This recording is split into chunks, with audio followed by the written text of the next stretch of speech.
Thanks for joining me again for just a few minutes to talk about an important text in the many great readings in this Epiphany season. This reading has absolutely captivated my mind and at times awakened me in the middle of the night, thinking about the implications of what's in that text.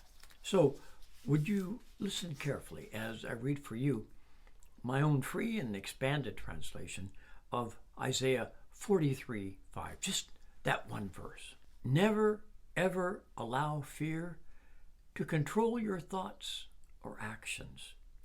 For this reason, never doubt that I, Yahweh, the Almighty, will myself fetch your people from the far eastern lands, and I will scoop you all up from wherever the sun sets in the west.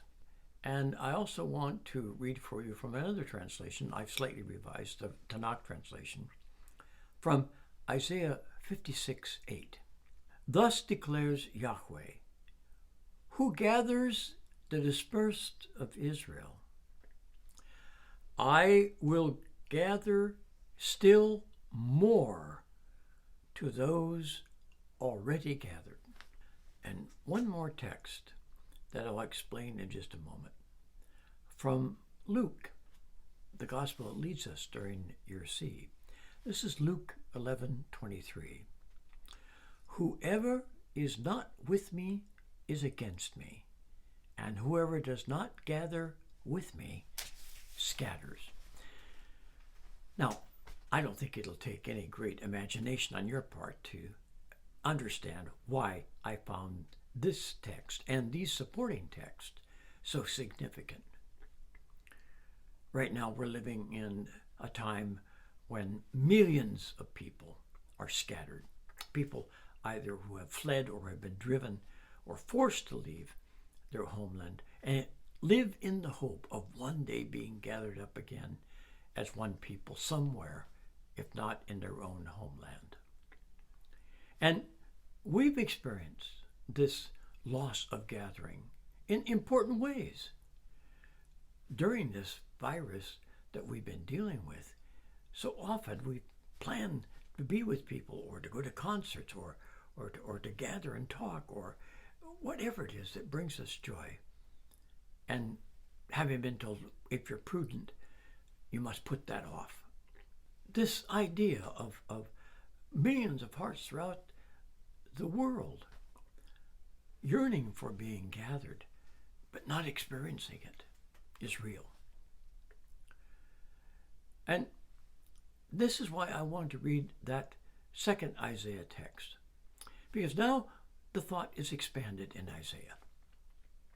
The thought now is the gathering up of Israel will be expanded far beyond that which has already happened. Many, many more will be gathered. And that's that opening up of the vision we find in Isaiah. And then we come to the Luke reading. And by the way, this is not just a proof text, because remember, this is Luke's program. Jesus, the great prophet, comes to announce that this is the new vision. God is seeking a whole people.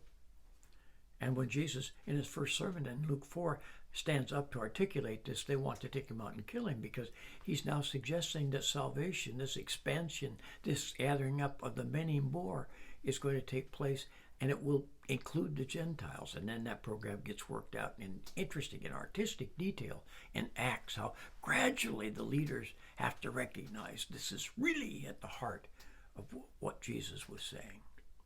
And so that whole idea of being scattered and being scooped up, I want you to spend some time thinking about that. And allow me to speak a harsh word at this point. You know, history is going to judge eventually whether or not we actually believed Isaiah and Jesus. That is to say, that we are on the side of that which gathers and against that which scatters. or if in fact, in reality, we actually are part of the scattering. It really comes down to this.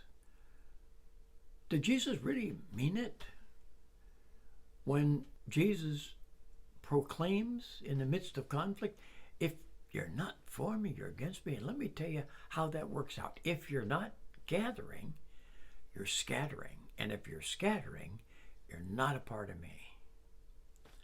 And so eventually history will judge whether that thing that we ally ourselves with and call Christianity has been faithful and worked toward the vision of gathering, or if we've actually been a part of scattering.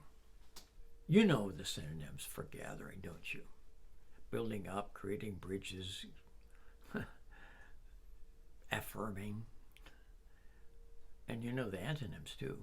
Negate, deny, divide. I challenge you to think about where you stand and where the community you're a part of stands in this call of Isaiah, of Luke, and of Jesus. Well, it's always a wonderful thing when I can share with you. And thanks for spending a little time with me. And I'll see you next time.